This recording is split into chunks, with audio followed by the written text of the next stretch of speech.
múltiples factores sociodemográficos y de forma muy destacada las relaciones entre el mundo académico y el laboral y el aprendizaje a lo largo de la vida y el uso continuado de las competencias. Todo ello proporciona una visión profunda sobre cómo las personas de forma muy destacada pierden las relaciones entre el mundo académico y el laboral. Este conocimiento esencial a lo largo de la vida para orientar el uso continuado de mejor adaptación de la población. Todo ello proporciona ante los grandes desafíos sobre cómo las personas de forma muy destacada pierden las relaciones entre el mundo académico, la innovación tecnológica y el conocimiento esencial a lo largo de la vida para orientar el uso continuado y la necesidad de adaptación a una economía más justa y competitiva ante los grandes desafíos. Its data make it possible to analyze multiple socio-demographic factors and most notably the relationships between the academic and working spheres, lifelong learning and the everyday use of skills. Its data, these elements together to provide an in-depth understanding of how people acquire, maintain the relationships essential competencies. This knowledge is essential for better guiding the adaptation of Spain's adult population to today's major challenges: the digital transition, ecological transition, technological innovation in today's era of artificial intelligence, and the need to build a fairer, more competitive and more resilient economy. Por todo ello, los resultados de PIAAC serán clave para continuar impulsando reformas en el ámbito educativo, especialmente en la nueva formación profesional que estamos desarrollando en España. Su análisis nos ayudará a alinear nuestra oferta formativa con las necesidades reales del mercado laboral, abordando fenómenos como la sobrecualificación o la infracualificación de la población adulta y facilitando transiciones más sólidas entre la formación y el acceso al empleo. PIAAC aporta datos muy valiosos que evidencian la relación directa entre las competencias, la productividad, la empleabilidad y la innovación. Estos resultados permitirán, como ustedes saben, diseñar políticas más certeras en materia de empleo y formación a lo largo de la vida. PIAAC results will be essential for continuing to drive policy reforms in the field of education, particularly within the new vocational training system. The analysis of the results will help us align training provision with the real needs of the labor market, addressing issues such as overqualification or underqualification, and support smoother transitions from training to employment. PIAAC provide highly valuable data that highlights the direct relationship between skills, productivity, employability, and innovation. These findings will help shape more effective policies on employment and lifelong learning. Además, también como saben ustedes, el estudio refleja información relevante sobre el bienestar y las habilidades socioemocionales de la población adulta, así como su impacto en los resultados sociales y económicos.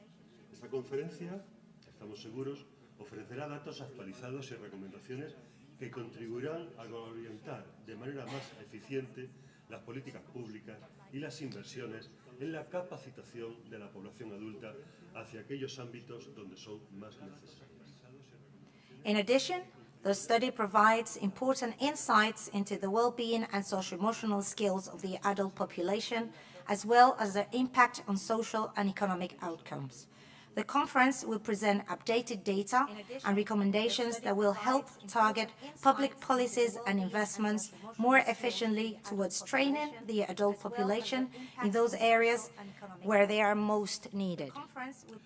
Los análisis y tendencias que se debatirán estos días entre ustedes son fundamentales para anticiparse a los retos que afrontarán nuestras sociedades en los próximos años y para diseñar esas políticas públicas más inteligentes, sostenibles y justas.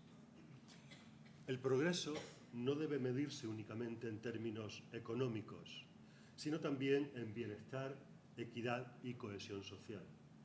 El objetivo último es convertir los datos en actuaciones y que esa actuación se traduzca en mejoras reales para el conjunto de la ciudadanía y para todos los agentes sociales implicados. The analysis and trends that will be discussed over the coming days are essential for anticipating the challenges our societies will face in the years ahead and for designing smarter, more sustainable, and fairer public policies. Progress should not be measured solely in economic terms, but also in terms of well-being, equity, and social cohesion. The goal is to turn data into action and to ensure that this action translates into real improvements for all citizens and all the social agents involved. Por ello, me permito sugerirles que el mensaje que debería salir de PIAAC aquí en Madrid sería claro y compartido. Es necesario conocer la realidad de la formación de las personas adultas para reforzarla y mejorarla. Por todo ello, este Ministerio reconfirma su compromiso con la evaluación PIAAC, con el programa PIAAC y la cooperación con él, y les deseamos una feliz estancia en Madrid y unos debates productivos y clarificadores. It is my suggestion that the message that must emerge from Madrid is clear and shared, understanding the reality of adult population in order to strengthen and improve it. In this regard, the Ministry reaffirms its commitment to and cooperation with the PIAAC program and wishes you a pleasant stay and productive discussion. Enjoy the conference. Muchas gracias y bienvenidos.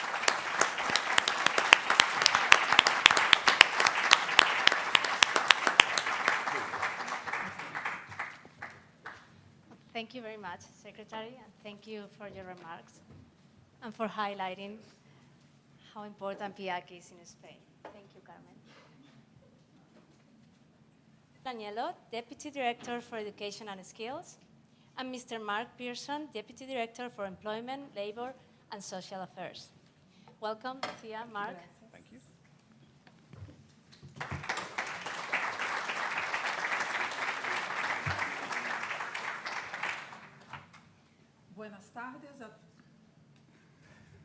Buenas tardes a todos. Muitas graças, secretário Abelardo de la Roça, pela sua presença e por apoiar a realização deste importante evento.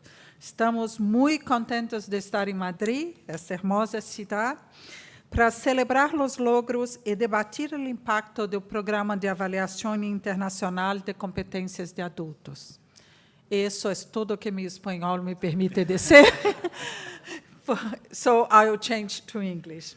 Well, good afternoon to all. I would like to express my warm welcome to all speakers, participants, and colleagues joining us here at Madrid, at this beautiful auditorium, and online.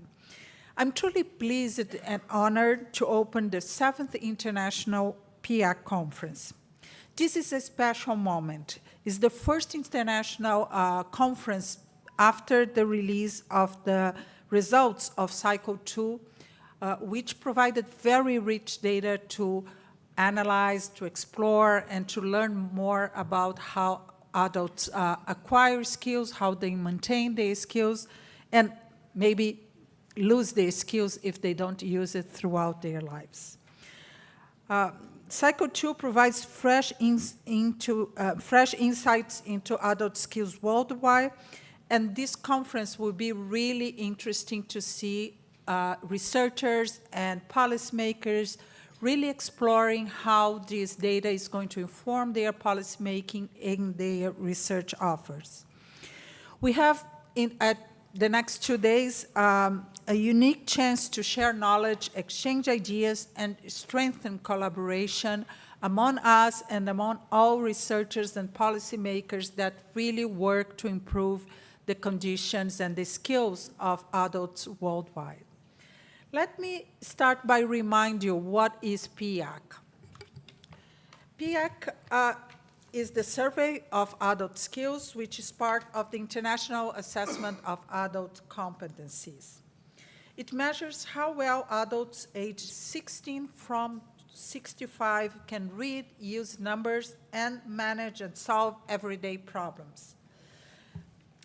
These foundation skills help people to find and understand information, which is very important in our society today, manage daily tasks, and take part fully in work and in society. The survey of adult skills is conducted every 10 years. The first cycle took place between 2011, 2017, and 39 countries and economies participated over 3 rounds of data collection. Cycle 2 of this PIAAC has undergone 1 round of data collection, and the results were released by the end of last year. And, but there'll be a second round of data collection that is estimated to start in 2028. So what information PIAAC collects? PIAAC collects a broad range of data covering much more than just adults' foundation skills. Of course, it does collect data on essential skills like literacy, numeracy, adaptive problem solving, and social-emotional skills. But it also collects data on factors that influence skill development, such as personal characteristics like age, gender, migrant background. Also collect the data on education and training, and jobs, and how often skills adults acquire are used at work in daily life. Finally, PIAAC collects data on the social and economic outcomes of individuals, including employment, status, wages, health, life satisfaction, and civic engagement.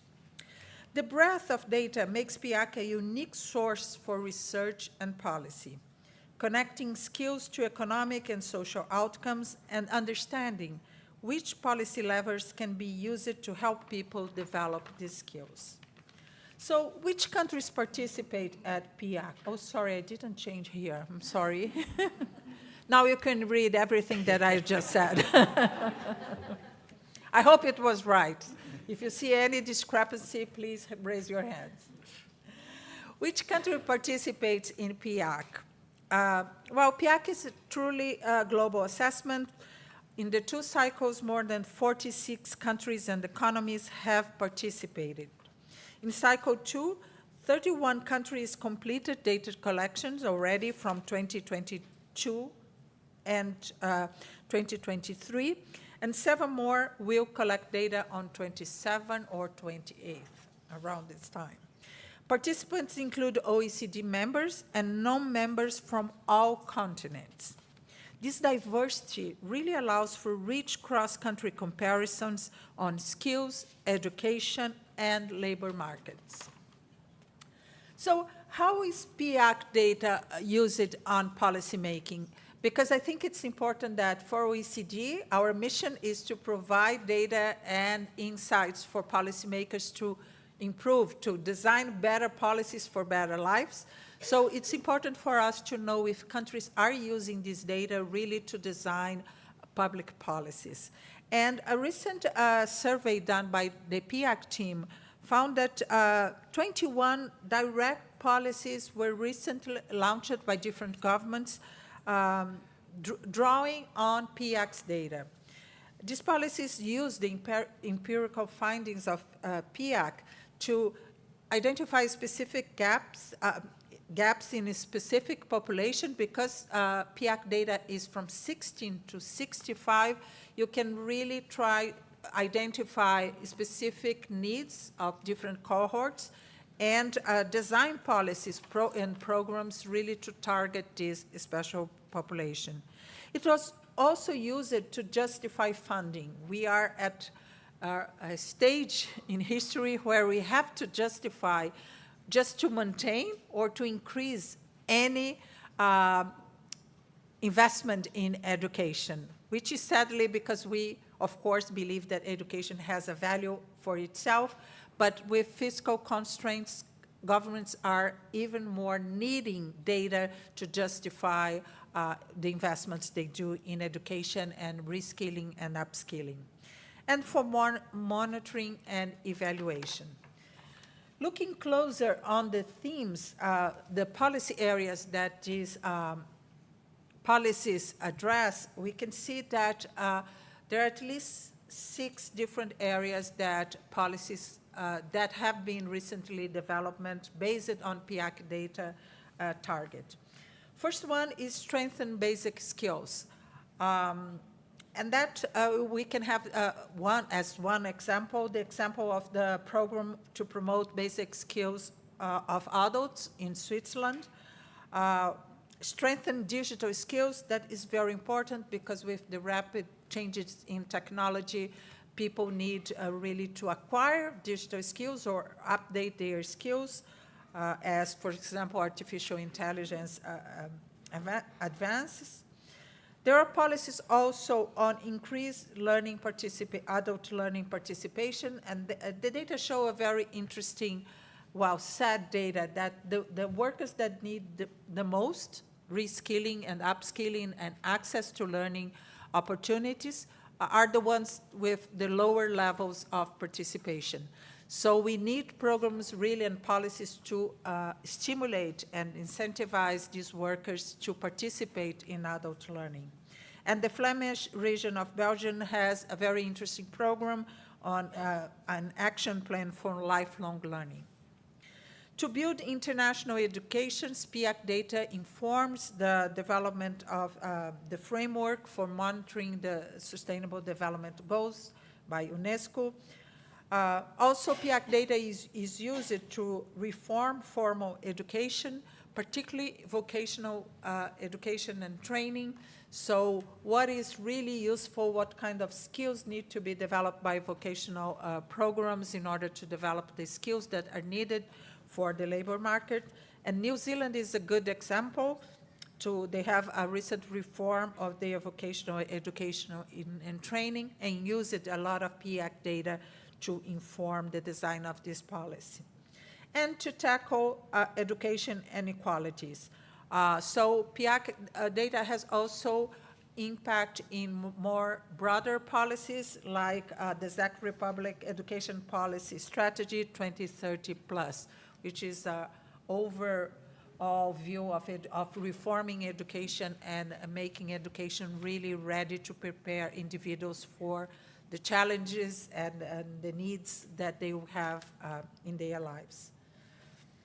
So that basically is the areas that we see that PIAAC data is informing policies, and you can really learn more about it, on the report that was produced by PIAAC team that has many more examples of how PIAAC data really was used to inform public policies. And I was a policymaker myself some years ago, so I always find it useful to learn about these other experiences, not to make the same mistakes again, and really try to apply what worked in different contexts. Of course, always adapting to the reality of each country, but it's really good to see how other countries are using PIAAC data really to inform the design of their policies. So I encourage you to download the report here, and if you really like it, send it some good words to the PIAAC team that put a lot of effort at LS together to put this publication together. And that is for policymaking, but we have some data also on the impact of PIAAC data on research. And we are glad that, of course, we don't have data from the last cycle that was published last year, but we have data on how PIAAC data was used by researchers to explore the skills and understand the links between education, skill development, and the labor market.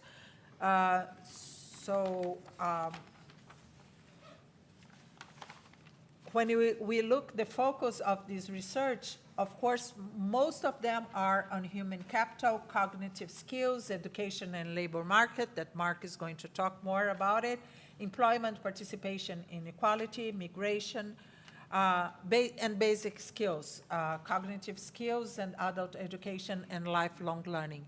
But there are some other topics that are covered by this research, like non-cognitive skills, innovations in methodology to measure skills, and mismatches between skills, and the labor market. And some other topics that are important also, like aging and health literacy, problem solving and automation, returns on skills. So how much do you get as individual a return when you develop new skills throughout your life, informal learning, and trust. So now I will give the floor to Mark Pearson, the Deputy Director of the Employment, Labor and Social Affairs, my colleague, that will focus more on the impact of PIAAC data on labor markets. Well, first of all, thank you very much, State Secretary, for hosting us. It really is very much appreciated. Thank you all for attending, either here in person or online. I hope you're going to enjoy the next day or so of discussions. And thank you, Lucia, for being up here on the stage with me. And it did occur to me before we started, we haven't really explained why there's two of us up here doing the keynote. Well, and, you know, many of you know, but maybe we should do a little bit of explanation because PIAAC is a two-headed beast. It has the education and skills, the education policy committee, the education community, represented, of course, physically by you, Lucia. And I'm from the other head, the Employment, Labour, Social Affairs part of the OECD Secretariat, the Employment, Labour, Social Affairs Committee, and the Employment and Labour Markets community more generally. I was Googling furiously down there when I realized we hadn't been explaining why there were two of us up here, about which beast we were most like from mythology. And they're all horrible. They're all Hydra. It's a beast that I think Hercules killed, isn't it? Cerberus, which was guarding the underworld, had multiple heads. Chimera. Janus, two-faced god from Rome. Oh, they're all useless.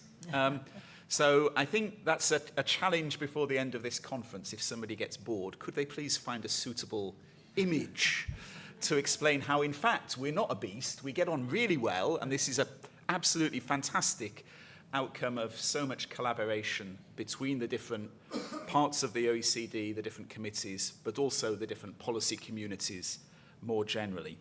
My task, as you've already heard, is really to give some idea of how we use the PIAAC data in our work at the OECD, which is impossible, of course, to do properly. So it's all you're going to get is a greatest hits. You're going to get a few slides of some of the most striking, I suppose, results that we've been getting from the work that we do at the OECD. But let's hope we find many more things than I will mention today that we should be talking about. So getting into it, you know, it is used by the Education Policy Committee for Education at a Glance, the Skills Outlook. It's used by the labour area, things like the Employment Outlook, where we use it all the time. Virtually everything we do is using PIAAC data. But it is worth saying that actually it's used more generally across the OECD policy community. I mentioned there the Economic Policy Committee, which serves ministries of finance, ministries of economic affairs. It's very rare that you'll find one of those economic surveys that they do each year for countries that doesn't include PIAAC data. It's used by our Local Employment and Economic Development Committee. It's used by the Committee on Fiscal Affairs, which looks at taxation a lot. They've been using it very extensively.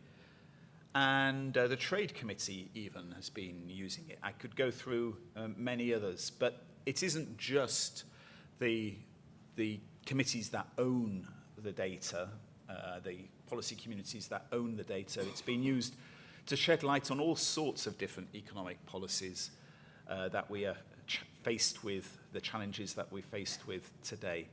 But I did say I would give some greatest hits, so let me move straight on to some of the most striking results that we've got from our analysis of the two waves, two cycles of PIAAC. The first one I'm going to do these as a series of 5 questions. The first one was, do adults have the skills they need to thrive in a changing world?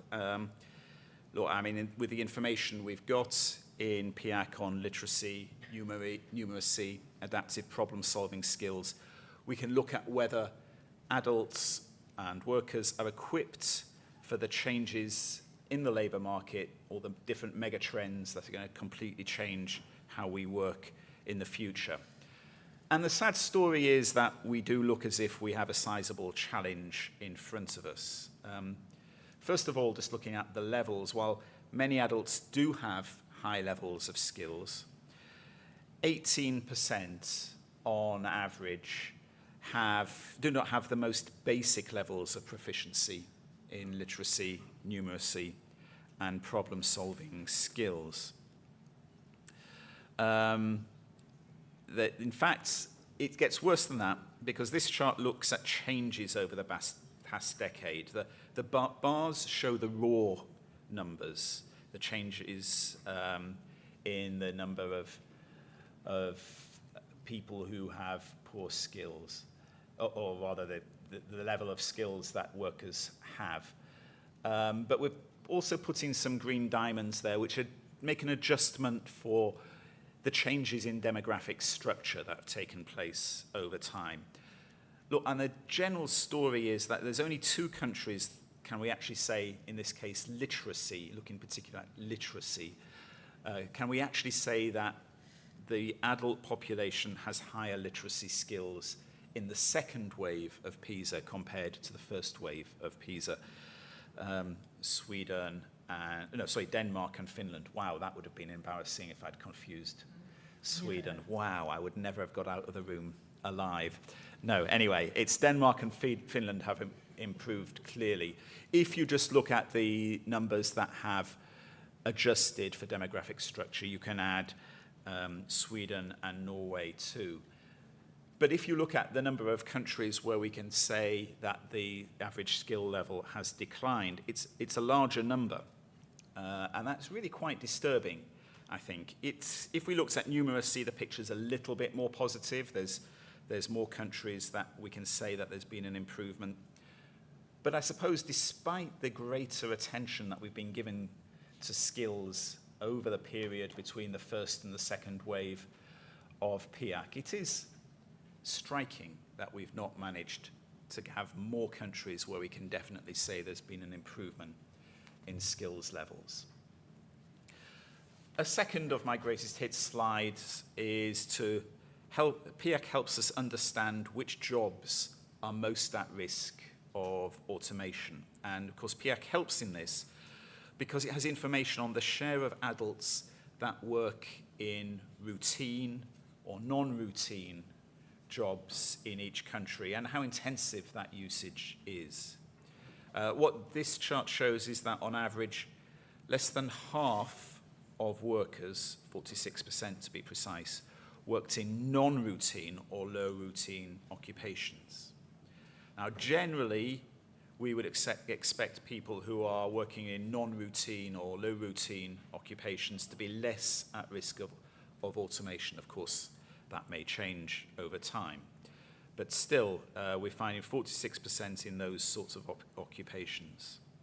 There's a bit of country difference in detail there. You know, you can see UK is has most workers who would be exposed, Canada the least. But still, I think the main message there is that high proportion on average who are potentially in more routine intensive occupations. And generally those are the occupations which also have lower skill levels, and we can demonstrate that, of course, by using the PIAAC data. So I think what we can conclude from this is lower skill level workers are more at risk of automation. That's no surprise to anybody, but we can look at that in much more detail using PIAAC to pick apart which occupations they're in, which industries they are in. One of the biggest uses, I suppose, of PIAAC data at the OECD so far has been in this sort of area. Third of the greatest hits slides is whether workers have the skills they need to work in the increasingly technology-rich environments that they are faced with. So PIAAC lets us look at problem-solving skills and digital skills in their work. And the vast majority of adults do, of course, have to solve unforeseen tasks at work, and they do need problem-solving skills. And we do show using PIAAC that adults who score the highest levels of proficiency in problem-solving in technology-rich environments are more likely to be in the labour force, more likely to be working, and they're more likely to have higher wages. However, this chart shows that around 30% of adults do not have adequate levels of proficiency in adaptive problem solving. They're the people who are to the left of the zero line in this chart. They have a proficiency level of 1 or below.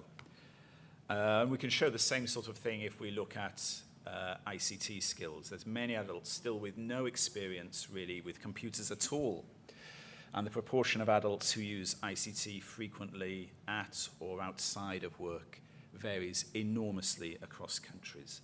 And we can see from this chart in terms of adaptive problem solving, Japan and the Nordics and the Netherlands do best. They only have fewer than 20% of the population at a level of 1 or below.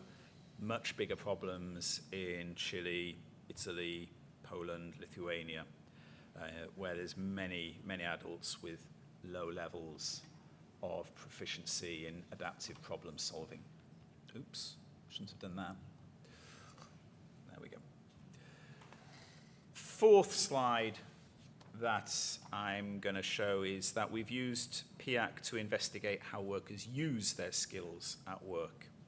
Because just because you have a more proficient workforce doesn't mean that they'll necessarily be using those skills in the workplace. What we've got in this chart is to look at whether a 1 standard deviation increase in skills use at work, what that is associated with the hourly wages that people have. And what you can see is that it has quite a significant effect. A 1 standard deviation increase in skills use in influencing, reading, ICT, numeracy, you're talking about 5% or more higher hourly wages. The implication of that is what happens if you don't use those skills. It means lost productivity, lower worker well-being, diminished returns on investments in education. So bridging that gap between skills proficiency and skills use to ensure that talent is used fully and productivity gains are broadly shared, again, is one of the big areas that we use PIAAC for in the OECD's own work. Final chart, it's not really a chart this time, it's more indicating an area of work which I think is interesting, is really looking, we focus a lot at younger people, especially when we talk about skills. But in many respects, the biggest challenge we've got is looking at the employability of older workers at the moment. And we can understand the evolution of skills and training patterns for older people using PIAAC. And what we're really developing there is what can be done to help mid-career and older workers stay in the labour market. Instead of just focusing all our efforts in making sure people get into the right careers at the start of their working lives, what can we do to make sure they end up in good careers so that they continue to work into their 60s as we need them to, given what's happening with demographic aging. PIAAC shows that information processing skills do decline faster for older adults. It does show that older workers are slower to adapt new technologies than younger workers. That makes it sound as if older workers are a problem. I'm increasingly sensitive to that particular message, I find, as the years go by. But that's not really what we're saying. There's lots of evidence of the value of having older people as well as young people in our workforces. Indeed, having that mix, we can demonstrate, actually results in higher productivity than if you just have younger workers or just have older workers, even with the same skills mix. That breadth of age is actually good for productivity. But the decline in some skills clearly is a barrier to work, something that we do need to address for older people. And it is therefore a problem that older individuals are less likely to participate in training than younger people. So what we've been doing there is to look to see if we can identify better potential policies to support older workers to stay productive for as long as possible. Things like that mid-career career guidance, that mid-career training support in order to promote a more productive older workforce. That's very much greatest hits. There's an awful lot more that we could be talking about. I'm very keen to learn more about how PIAAC data is being used or could be used to inform policy and practice. That is one of the main reasons for having this conference, and really therefore looking forward to the presentations and discussions we'll have over the next 2 days. But with that, enough from the two-headed beast. Let's get it into the rest of the sessions. Thank you very much.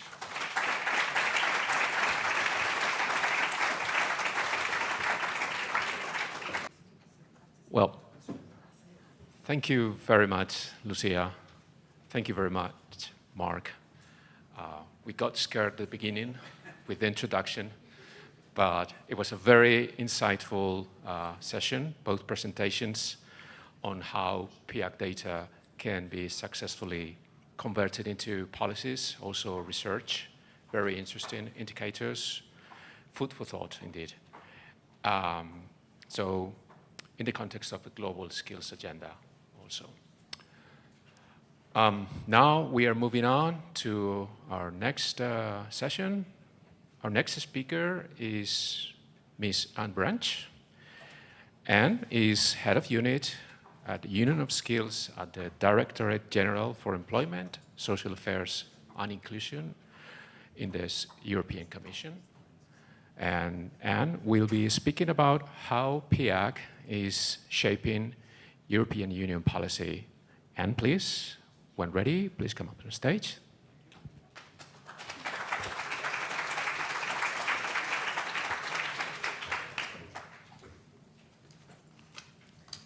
So, good afternoon, everybody, and a big thank you to the OECD and the Spanish Ministry for inviting the European Commission today.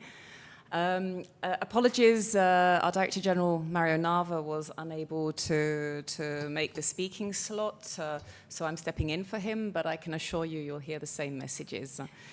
And welcome, of course, good afternoon to all of you here and to those of you who are online. And perhaps just picking up on what Mark said about two-headed beasts, I can assure you that from the European Commission perspective, we don't view this duality as a beast at all. In fact, this is for us a good best practice. We think it's so important to bring the domains of education and skills and employment and labour market together. And that's very much the philosophy we have underpinning our latest strategy on skills, the Union of Skills that was adopted in March this year.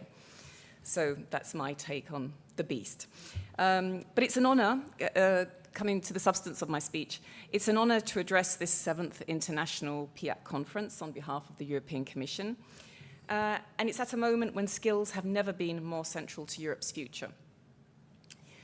Europe is navigating profound transformations, the green and digital transitions, demographic change, geopolitical instability, and rapid technological innovation. And in all of these, one thing remains constant. People's skills, and especially their basic skills, are the foundation of resilience, adaptability, and prosperity. The OECD's survey of adult skills has given us an unprecedented window into the reality of adults' basic skills, their strengths, their gaps, and their needs. And without this evidence, European and national policymakers would be navigating in the dark. When speaking about basic skills for adults, this means at least 3 core pillars for us: literacy, numeracy, and basic digital skills. And PIAAC allows us to better understand the first 2. Now, these skills are not basic because they are simple. They are basic because they are the basis for everything else, for further learning, for employability and access to quality jobs, for upskilling and reskilling throughout life, and for health, financial stability, and civic participation. Adults with weak basic skills face a double disadvantage. They're more likely to be in precarious, low-paying jobs or out of work, and they're also less likely to participate in further training, creating a vicious circle. At a time of rapidly changing labor markets, where AI learns things in days that takes human beings years to learn, adults need to be able to adapt.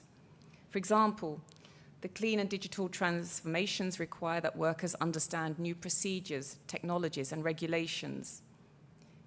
Additionally, nearly every job now involves digital tools and information flows. Without strong basic skills, these transitions risk leaving many adults behind, especially those with low education attainment, older workers, migrants and people with a migrant background, and people living in rural or disadvantaged urban areas. For the European Commission, therefore, investing in basic skills isn't a social add-on, it's a precondition for a competitive economy, a fair labor market, social cohesion, and democracy. And PIAAC has been a game changer for understanding the state of adult basic skills in Europe. It's a one-of-a-kind survey that tests the skills of adults. It doesn't just ask them to subjectively assess their own skills. Across participating EU member states, PIAAC reveals three broad messages.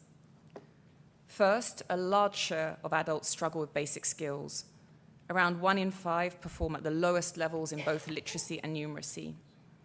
This means difficulty with everyday tasks, such as understanding a payslip, comparing prices in a shop, or interpreting health information.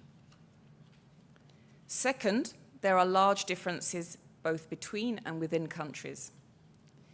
Some member states perform near the top of the OECD distribution, as we've seen, while others face much higher proportions of low-skilled adults. And within countries, gaps between highly and low-educated adults or between younger and older cohorts are substantial. And third, socioeconomic inequalities are striking, with family and socioeconomic background strongly affecting skills levels. Crucially, PIAAC connects skills to outcomes. Adults with stronger literacy and numeracy skills are more likely to be in work, to earn higher wages, and to participate in further learning, as we just heard, and that they also report better health and higher levels of trust and civic engagement. And this evidence confirms that addressing low basic skills isn't just about education, it's a strategic investment in employment, health, and democracy.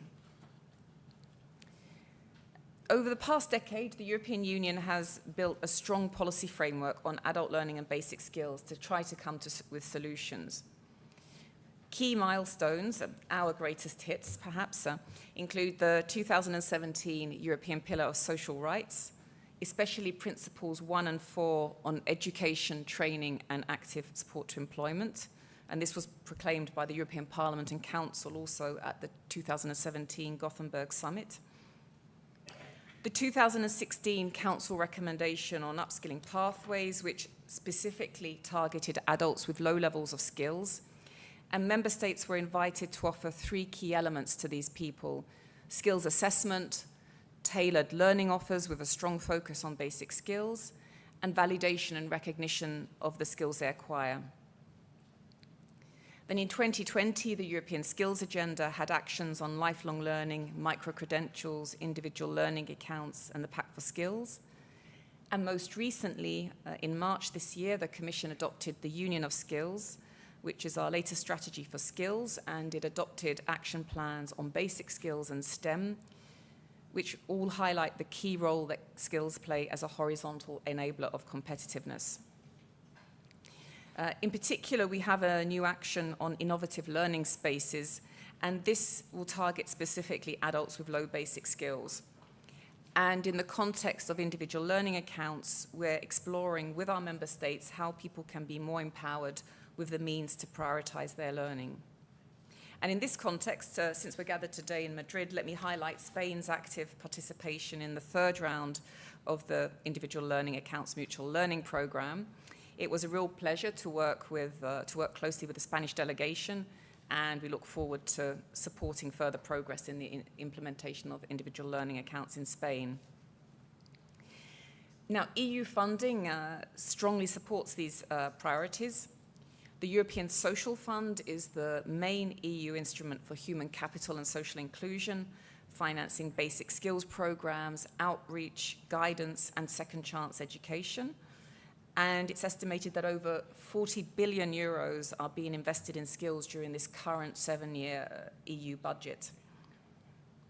The Recovery and Resilience Facility has allowed member states to accelerate reforms and investments in digital and green skills, including for low-skilled adults.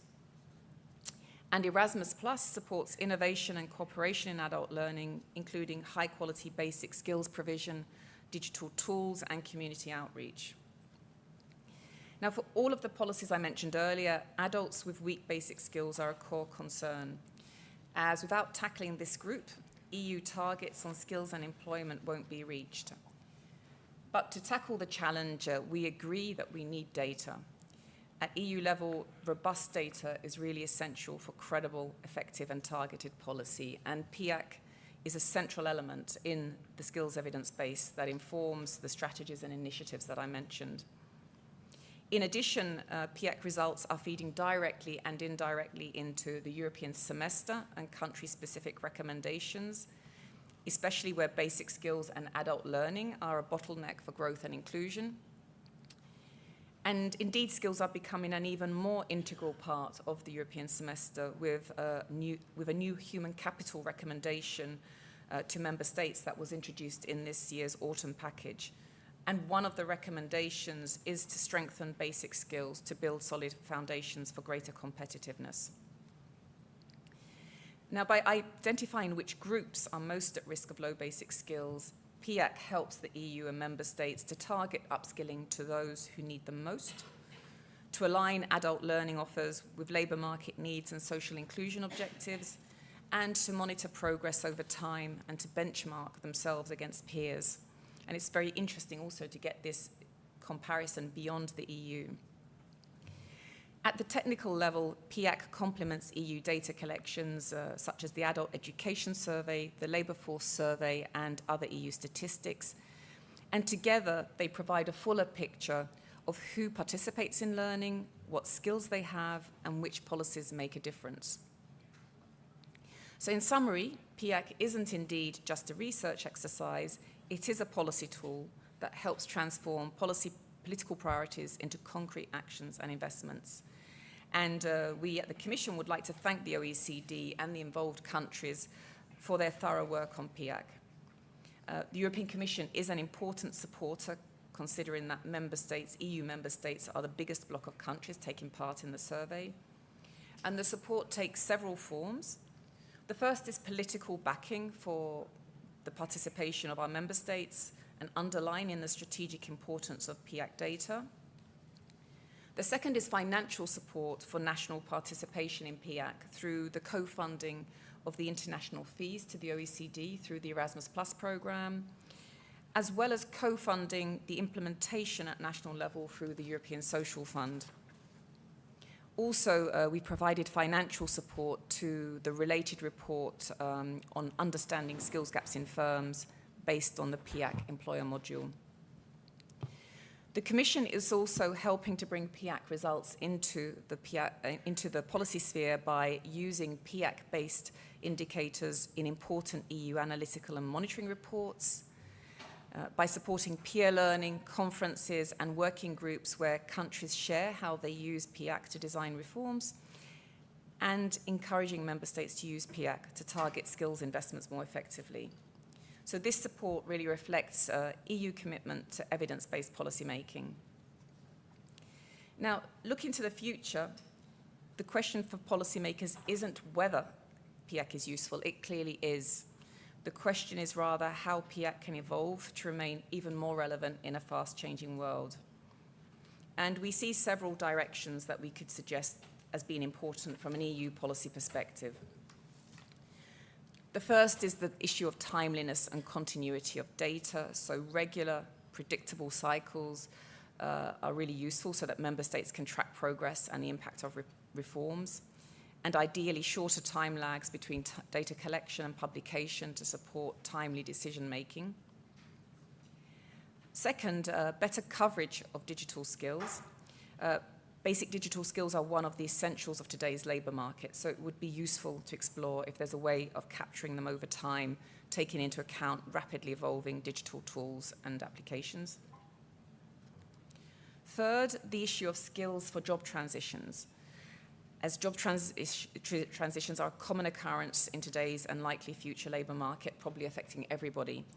So a better understanding of job transitions and their interactions with skill levels will be crucial.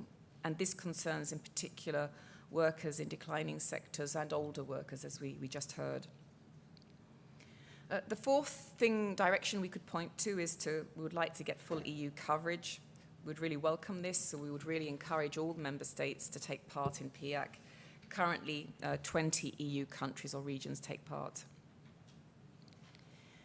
Fifth, we think stronger linkages between PIAAC and other data on lifelong learning, such as administrative data, would be useful to understand trajectories better over time.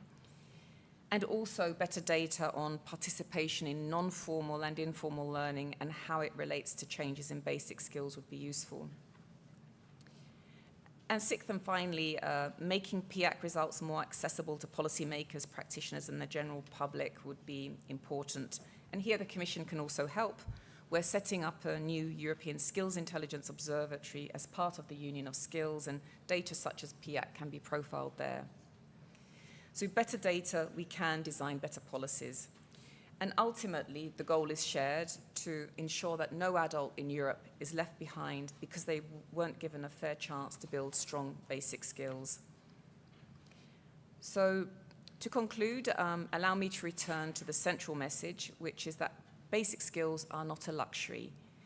They are a necessity for individuals and for Europe as a whole. PIAAC has made visible what was often hidden: the millions of adults who navigate everyday life with insufficient literacy and numeracy, the inequalities that persist between and within our societies, but also the progress that is possible when countries act with determination. The European Commission will continue, therefore, to place basic skills and adult learning at the heart of its policies and to make it a reality for all, and to work closely with the OECD and all of you to ensure that data like PIAAC continues to guide better policy. And we hope this conference will be a moment not only of reflection, but also of renewed commitment. A renewed commitment to ensure that every adult in Europe has the basic skills to learn, to work, to participate, and to shape our common future. So thank you, and I hope you enjoy the rest of the conference.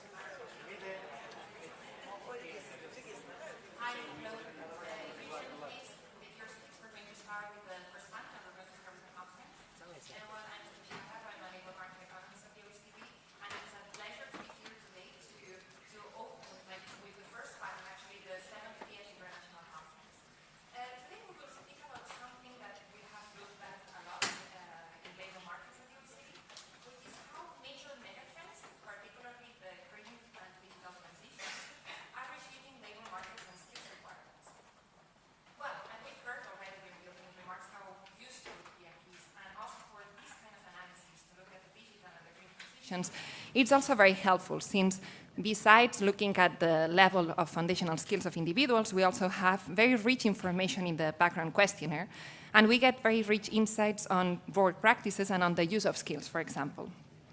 In our discussion, we'll not only discuss which are the skill shortages and the mismatches, we will basically focus on solutions.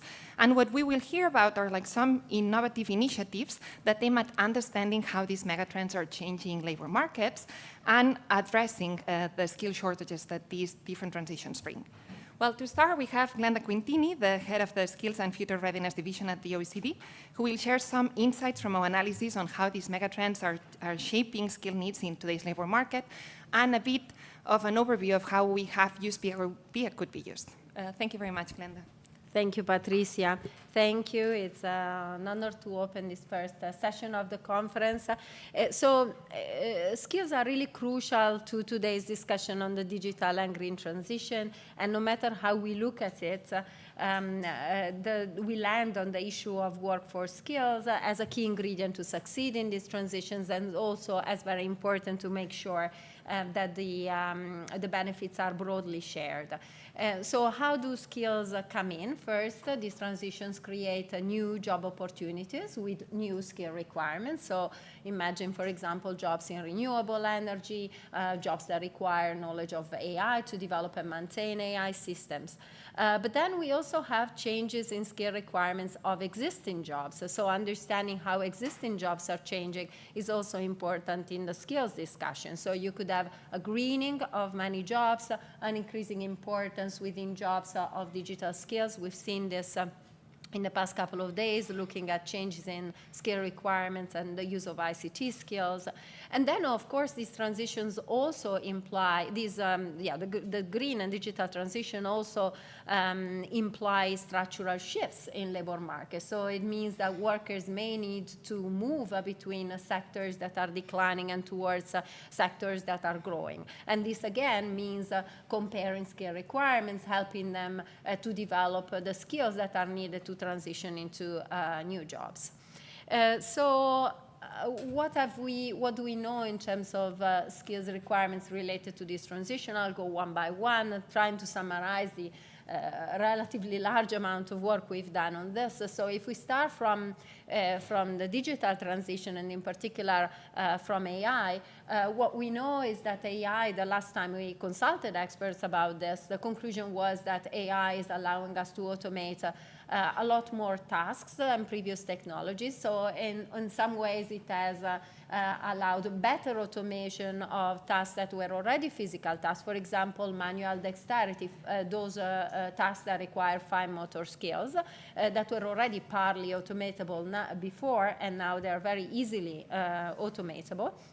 But it's also starting to automate skills that are more typical of highly skilled jobs, like, for example, creativity, fluency of idea, deductive and inductive reasoning. Just before the conference, you know how important complex problem solving is likely to be in the future, or skills related to social interaction, like social perception